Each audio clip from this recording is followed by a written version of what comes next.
When you're deer hunting and when you're managing deer habitat, it's not all about bucks. Obviously, if you don't have does, you're not going to have bucks. But there's a point at which you can have too many does, and it's a common problem we see on properties that we visit. Dylan, we haven't even discussed this, but what would you think about when you're going to client properties? Now, it's different when we're going to northern settings or big giant woods settings. We're in a big giant woods in Pennsylvania, for example. You don't see a lot of deer. When we're up north in northern Wisconsin, northern Minnesota, the UP of Michigan where I used to live, unless you're in ag regions up north, you don't see a lot of deer. But how common do you think it would be that they have too many does and fawns or a lot of deer in some of the private lands you go to? Very frequently. I mean, at least half? Yeah, I would say so. Around half, yeah, at least? At least half. And I know when I see those problems, there a lot of times with the client complaints is they're not seeing the older bucks. Mm-hmm. They're seeing a lot of bucks, but not the older ones. And that creates a problem even in a neighborhood, because when you have private land, you have patchwork of private land, even people that are trying to do a good job, they're passing up younger bucks to try to get older bucks, maybe not the oldest, they're not practicing trophy management, they just want to get them up a little bit older. Well, when you have different areas that, because they're doing a great job on creating really quality habitat, having great food sources, you have a bunch of does and fawns. Now, really, those mature bucks, because does displace bucks, you have to know this, because they displace bucks, then these mature bucks, the older they become, the more they don't want to be around those does, they have no place to go. And that's a real problem. So in a neighborhood, if you have a lot of people doing a good job managing, they have good goals, at the same time, a lot of those people and a lot of those hunters, because they have such quality habitat, they're pushing doe numbers through the roof. And even to the point where a lot of them can't take care of it because they don't have enough doe tags and enough people to shoot the does that they have on their property. And I see that's a common problem too, where they need to shoot 30, but they don't have enough people to shoot 30 or time. And if they shoot 30 because they have great habitat, then 30 more just take their place the following year. So it's this ever revolving cycle. And the problem is that does displace bucks. Bucks, when you look at it, a buck biologically, they're only attracted to those doe herds during the rut. Think about that. The season is 3 months long. Even if you just look at October, November, December, out of that 3 months, you get 10 days to 14 days of the rut, the peak rut, pre-rut leading up to it. And you might have 3 weeks at the most, and then maybe you have another week and a half in the second rut. So we're talking around a month out of those 3 months. And when you add in January for a lot of other deer seasons and part of December, then you're looking at 1 month, maybe you get a little bit of third rut for a week, but you're looking at a very small percentage of the time, 20 or 25% or less, that bucks are actually attracted to does. So what happens? If they're not attracted to does all the time and does take up space and rule the roost, older bucks live elsewhere unless they don't have a choice. So you even see proponents of this concept, because I've been teaching this for a long time. I call it a doe factory, but I've been teaching this a long time. And you look at someone that is surrounded by ag. There's no other place for those deer to live. Well, if you have good habitat, you have thick cover, and it's a big property, 40 acres, which is big in some of those areas, 100 acres, 80 acres, then guess what? Those bucks have no choice but to live there. It's kind of like switchgrass. Deer don't like to bed in switchgrass, but if they don't have a choice, if someone tells me that, yeah, my deer bed in switchgrass all the time, that tells me they have terrible habitat and they're probably in a big ag area where there's not a lot of cover. And so they have no choice, because in that case, they need to eat twice during their bedding hours. There's no food in switchgrass. They have to get up and leave. They don't want to do that, or they have to go without eating, which they don't want to do either. They're rhythmic pattern feeders. They feed 5 times in a 24-hour period, pretty rhythmically throughout that entire time. So they don't want to go 2 feedings, 8 hours, 10 hours without eating. It's the same with bucks. If they don't want to be around those does, they live elsewhere. And then they come, and they're expected to come onto your property during the rut. So let's look at that. So they're supposed to come there during the rut, but they live elsewhere. If they live elsewhere, they're in a balanced condition. There's obviously going to be does and fawns around them where they live, because bucks have a 3-mile home range, and they're going to go find the best cover and the best food. that's unpressured and has the least amount of does. There's going to be a balance where they're at. So when the pre-rut comes around, they have does to breed. When the peak rut comes around, they have does to breed. And then it gets a little bit harder at some point. They might run out and go find some place, but that's only half the time. And they're still going to go into an area they're familiar with and favorable to. Why are they going to be familiar and favorable to your area if you have too many does in your property? What I find is there's a lot of conditions that create too many does. Too much summer food, really thick cover, which is great. You need that for bucks and does. And then hunting pressure, does and fawns will put up with, young bucks, mature bucks won't. So a lot of times I see it's a combination of too much hunting pressure, too much summer food, great cover. Bad access. Bad access. Yeah, that's another one too. We had just had to put a food plot right here, and we had to put a deer blind right on it. We had to walk through this food plot to get to the rest of the property. We had to blow our scent into this bedding area. Yeah, great points. But yeah, a lot of hunting pressure. So why is that buck going to be expected to move to a location that he doesn't want to live in the rest of the year because there's too many does, too much hunting pressure, hunters have bad access or don't hunt well? Why are you going to all of a sudden expect him at his older age to show up on your land? And they do sometimes. There's does and fawns that are in heat at certain times of the season, and so they're going in after them, and they relocate for a day or two, a couple days, and that's what we see common.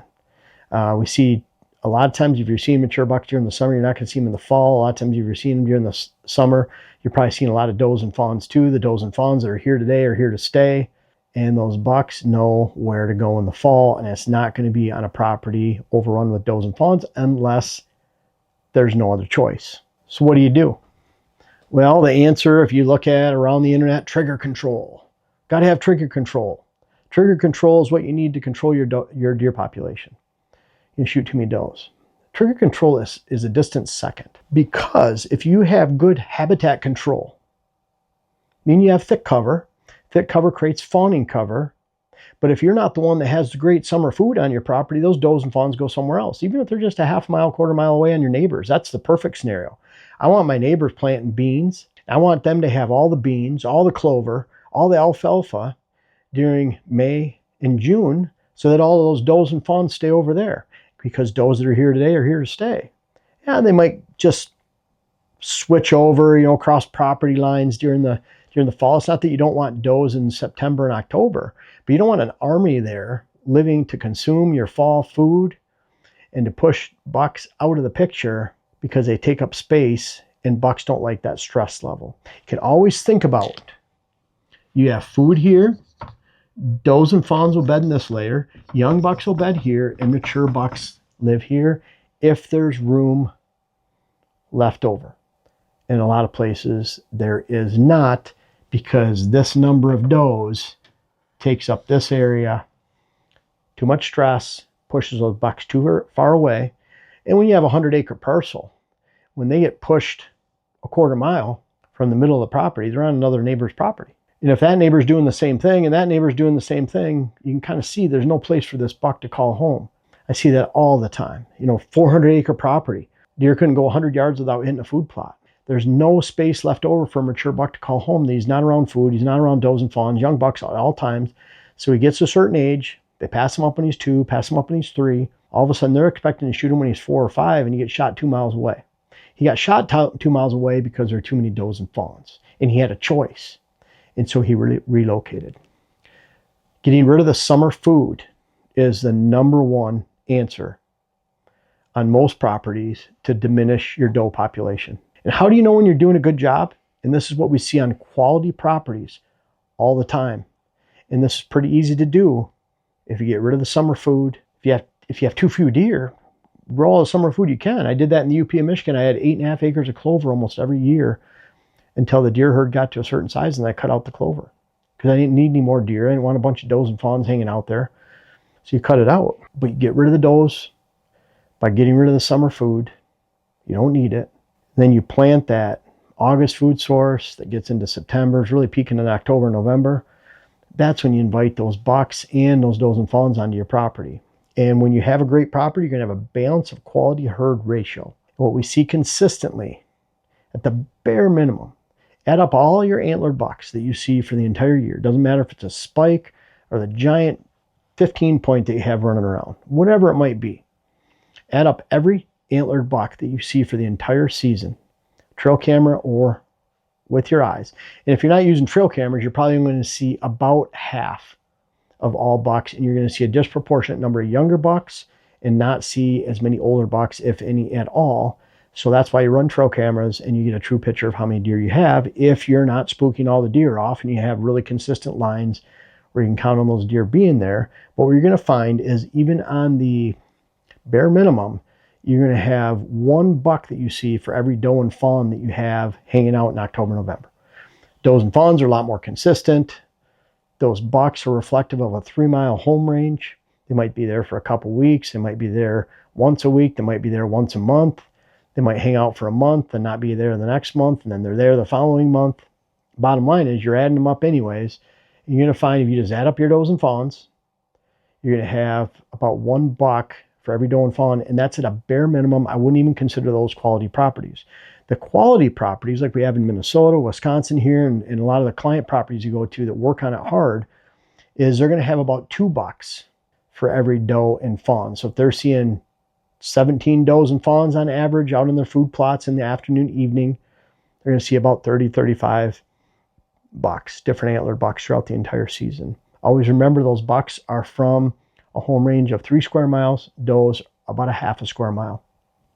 Big, big, big difference. Does and fawns are homebodies. Mature bucks are not. They're going to go find the location that has balance. Obviously, there's going to be does and fawns on that quality property a buck goes to, or he wouldn't be going there in the first place.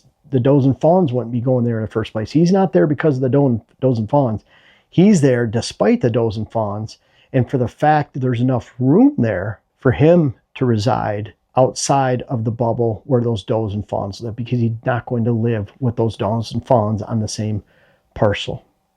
Always remember, that buck is not attracted to that land. Do you want to be the land that somewhat attracts a mature buck, maybe if a couple days, a few days during the rut? Or do you want to be the one that consistently holds that buck starting in sometime in September, October, November, December, January? That's the person that's the actual herd influencer in the area. The person that's just stockpiling a ton of does and fawns, pushing the mature bucks off the property, they're the opposite of a herd influencer. They're actually doing more harm than good. It's because you have a bunch of food and the deer eat it and it's overrun by does and fawns. Don't ever think that you're doing anything good, because biologically, you're not offering a balanced herd, which actually will give you a higher range and a better range of buck age structure. Again, there's exceptions. You have those properties surrounded by ag, and those bucks have no other choice but to live in close proximity to does and fawns. Those are those big ag regions a lot of times, but those are the exception, not the rule. And very few of us as a percentage hunt in those areas. We don't around here, and most do not. So always think about it. You want more bucks on your property? You want the older bucks to hang out in your property a lot? Then control it by habitat. Yeah, you can shoot your does when you need to. That's important. But you'll find you need to shoot a lot fewer if you actually have great quality habitat control. And let's not forget to mention hunting control. If you're hunting poorly, if you have bad access, if you're getting into stands that you shouldn't, and you're applying a dose of hunting pressure on your property that is high or even average, because the average landowner is applying too much hunting pressure. That's why we call it the 5% club. Only 5% of all land hunters actually do something like this, because you have to have a methodical approach to preserving the majority of your property, not spooking those deer on the property, not creating traps for yourself to spook those property. And oh, by the way, you can't have a whole bunch of summer food that actually stockpiles and does and fawns on your property. So if you want more bucks, follow this advice. Pretty easy to do. You just have to approach it this way and understand that does and fawns do displace bucks, especially the older they become. And that's not a good thing. Seeing a lot of deer, it's kind of cool, but it could indicate that you have problems, and those problems go deep and can ruin your property for years to come, or you can turn it around in just one season. So in 2025, have a mission to change your deer herd going into the hunting season, and it's not too late. Plenty of time to do so this year. Start now. Hey guys, thanks for watching the video all the way to the end. I really want to remind you about our food plot seed company, Pure Wildlife Blends. I even have clients that don't realize we have our company, but the food plot seed blends are flying off the shelves, and that's a great thing, and that always happens this time of year. I encourage you to check out everything. Again, purewildlifeblends.com, links in the description. But at the same time, we always carry inventory. So if you are the type that puts it off to the last minute, order it in July, we'll have it. But in the meantime, check out purewildlifeblends.com. We have a lot of different seed blends, pollinator blends, wildlife blends, switchgrass, everything that you need to plant great food plots and great wildlife plantings this season.